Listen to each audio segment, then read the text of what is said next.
kasip zo hey rakip Keisik kavara mong nan kasip oh Christa Nani lungset na inlak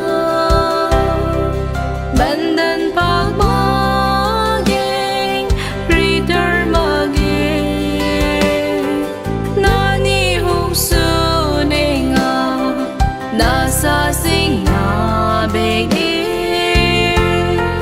Karathla'n mong naanay pa rakip M.Olvin Kom akum lising kadom nekchu Nabek insung adi kadrug omhi Keisik alung na kalen pen kakain apek rakip tritna tro tragro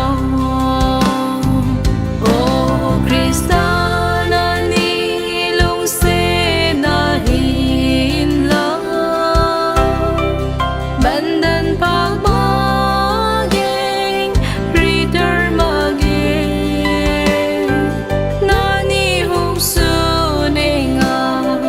nasa sing Nabek Karathla'n mong naanay pa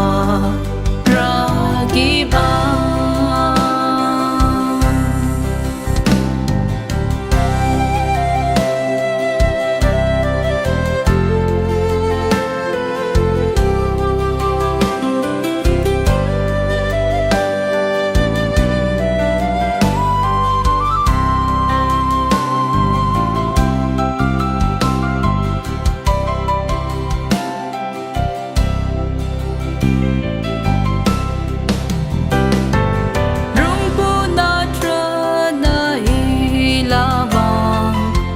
Choy kansi in pakat lai sing ka